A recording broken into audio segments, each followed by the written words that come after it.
Hi guys, this is Juno and welcome back to another Summoners War video.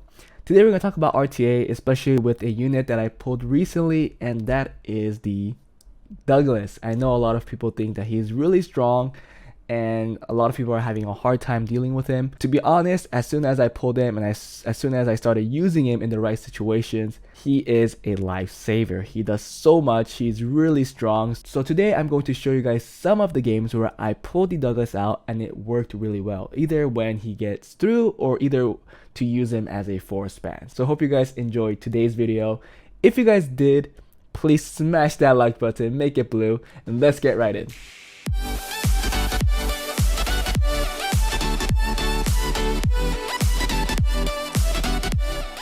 So this is my current record. I am back in G1. For people in my Discord already know that I'm back in G1, and you guys know what I like to do. I stop playing usually until I get kicked out and I start playing again. Last time I did this, I got pushed out until like rank 4000, and I steadily climbed again, and now I'm back here. But that's out of the story. Let's see what my build is with the Douglas. So this is my Douglas build, and you can see that he has a good amount of HP, 20k HP. I know that it's better if you have more, so that it's less prone to like a cleave style where either the Molong or sometimes they just brute force and kills the Douglas with the water monkey. More HP the better, but this was the best I could do with my most efficient vampire runes. The attack is a little under plus 2000. It was over plus 2000 before when I used them initially, but that was with the HP with only plus 8000, and I didn't like that. So I made the change. I prioritized HP a little more because I thought plus 1900 attack is good enough. Defense, I think that's not bad. It was plus 800, but I killed some again for more HP. Plus 80 speed, which is fine for a Douglas because you are mostly using him for him to counter with his passive. And then the crit rate 90% with the crit damage 148%. Ignore the resistance, ignore the accuracy. They're a joke, but if he lands his brand, that's great. And his attack break is actually really helpful. But again, if you land it, you land it. If you don't, oh well. Why the high crit rate? I used him with 75% crit rate before, and to be honest, whenever he countered 3 out of 4 times, 3 out of 5 times, he would not crit, and that killed me. You need him to do a lot of damage for him to heal a lot, and critting allows him to hit harder. So if you want him to lifesteal, he needs to crit. That's why I've kind of killed the other stats for the crit rate. I gave less priority to crit damage because crit damage is only important when he crits. He is on Vampire Endure, and that is because these two Endure sets are one of my most efficient Endure sets, although it doesn't look like it, and the rest is Vampire runes that are pretty efficient but pretty attainable. Both artifacts are main stat attack. You can see here skill 2 crit damage as less enemies HP. I hate the new wording that the Comptos did, but oh well. Skill 1 crit damage and life drain, so that's a great artifact for the Douglas. It was usually on Leica, but Leica got a worse version of this, so sucks for him, but Douglas seems to work better these days. And then the fire artifact, also a attack main stat where he does more damage on counter attacks. He gets a lot of life drain. Attack up effect just to make his passive work better, maybe if I bring in like the Riley, because she does bring in the attack buff, so maybe that kind of helps there.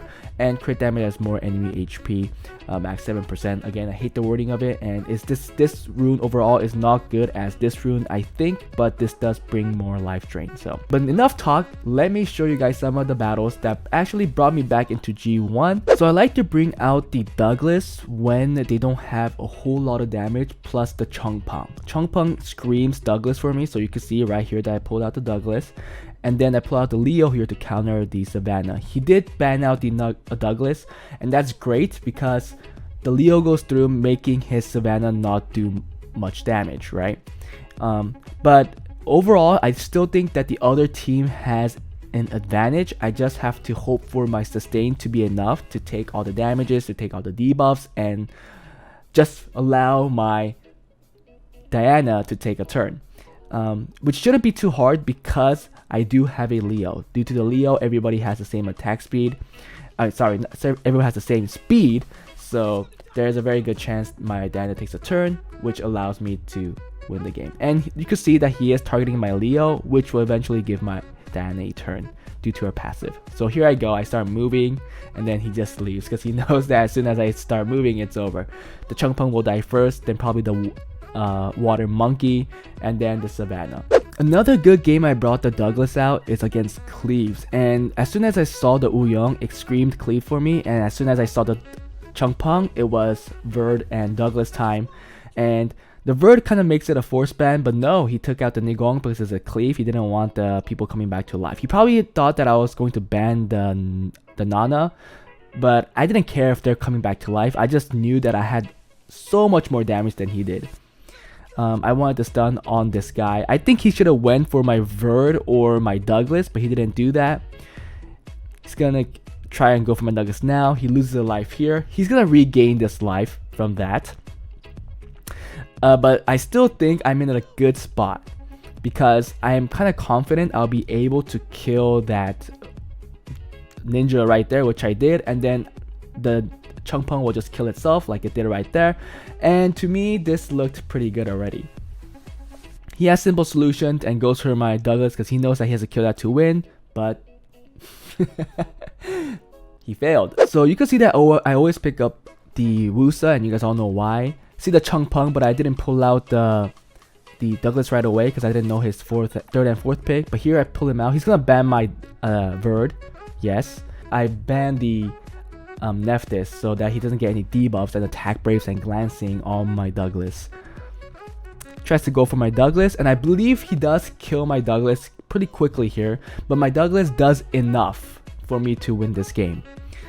So here I want my Douglas to, get some HP back, which he did. He gets more HP back right there, and already just by doing this, I think he did enough. The Chungpyeong is in a state where he's almost dead, and I was totally fine because I have a lot of sustain, and due to Diana's passive, I knew that I was going to take a turn sometime soon, and with Riley's skill 1, I have enough sustain again, right? I still keep healing. I just needed one lucky proc from any of my Valiant units for me to win the game, or for me to be in a very, very good state. He tried to kill my Riley, which eventually gave my Diana a turn, and it was free for all after that. So I kill off the water unit because he brings in the control, because I already knew that the Chungpyeong used everything. Here I kill the Chungpyeong, and then I was like, okay, I think I won. I'm gonna start hitting that Cardinal. I didn't go for it because I knew that the Moor had his passive, so I was going to wait for that.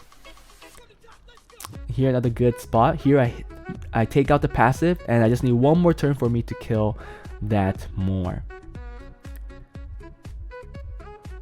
That Cardinal just keep giving me a turn. And here I kill the Moor, and it's over. He knew it's over. Get the stun.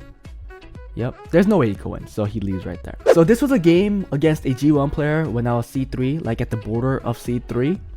And he was going for a fast cleave, seeing the Moor, it looked like. And yep, there's the Chungpyeong, and I soon out bring in the Douglas as a last pick, which is more of a force ban on his side. But no, he banned the Verd. It looks like people have a hard time deciding when they put out the Chungpyeong. So now you'll see what my Douglas does in this battle. So this definitely gives the Douglas a hit. This one, the opponent focuses on the Diana, which I think is smarter than hitting the other units around her, but that allows her to take a turn. You can see my Douglas is doing work. Look at that damage. Okay, that's a crucial attack break, and I think these days people are definitely ruining their Moors on high attack so that even if the Douglas comes out, they could get the attack break, they don't glance, and they could eventually kill them off. But you can see here, my Douglas did so much where the Chungpyeong is dead. Again, the Douglas passive comes in, he loses the attack break. And I just need to take, again, I just need my Diana to take a turn. I have so much sustain. That's why I like to bring in two sustains, and if they let the 2 sustains go through, it's really hard for them to win if I get a Valiant proc. Yeah, and that's how the game goes. I kill off that light and dark unit, and he knows that he can't win anymore. There are definitely ways to deal with Douglas, guys. I believe I didn't ban the Douglas here and I still won. Let's just watch this to see how I dealt with the Douglas.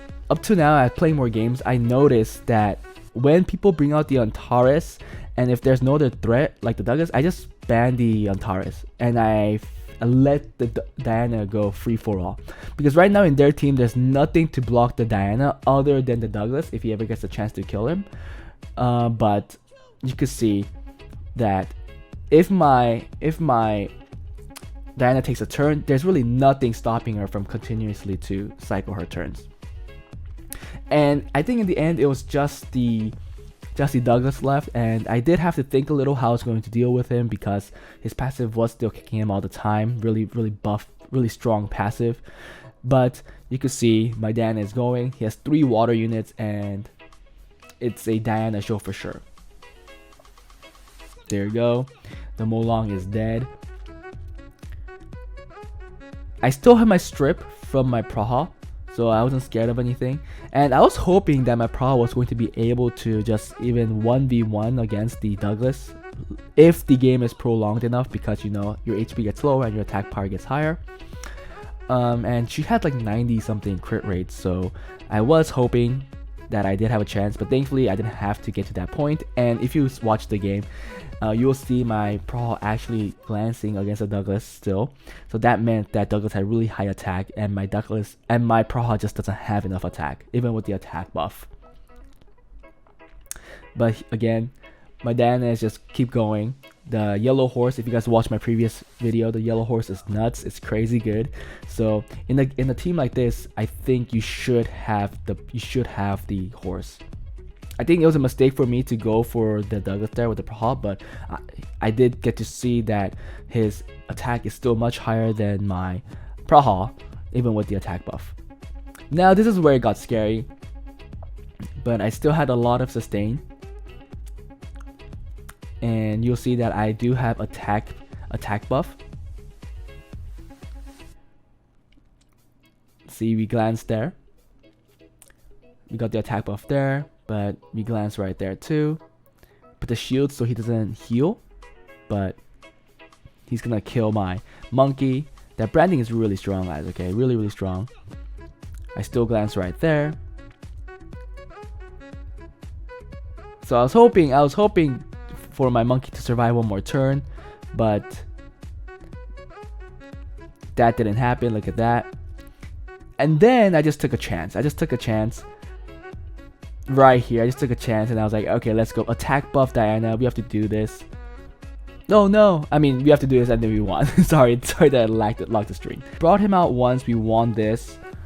This was the one I just showed you. We brought him out twice, but we lost here. Okay, we lost this one because we got controlled forever. We brought him out here again, and then we won that. So that was 2 out of 3. We brought him out here, and we lost that. 2 out of 4. We brought him out here, and we lost this. Okay, maybe I'm not winning everything. 2 out of 5. I won this. 3 out of 6. And then we won this. 4 out of 7. 5 out of 7. So we won 5 out of 7, right? That's actually that. We won 5 out of 7 games where we brought up the Douglas. So win rate overall, not that bad. Douglas, if you bring him out in the right team, and if you have some luck, I guess, because he's definitely not a 100% unit, and there's nothing like that. There's no unit out there that will give you a 100% win rate. It really depends on your draft and the opponent's draft where the Douglas really shines. But you did see how Douglas brought in enough for me to win those games, either small or a lot. He did at least 1 unit's worth. He most likely brought the CHUNGPEONG down in his counters, where 1 turn was enough for me to really take him out. So even after he died after that or before that, I was able to equal the unit score or even take advantage even further. That's how I'm using the Douglas right now. And I still think this tanky team is really good in this meta, because my win rate is fairly high in high C3, low G1, 53%. It's a little lower than last season, which I had a 61% win rate, but I have played almost 300 more games compared to then. And if I'm able to sustain a win rate like this, that means this team works, and I have the rune quality to actually maybe go higher if I actively play more in G1. Who knows? As soon as I start playing in G1, I might start falling like crazy. But nonetheless, hope you guys enjoyed the video. If you guys did, please again smash that like button, make that blue, and consider subscribing because that really helps. And I hope to see you guys in the next one. Bye.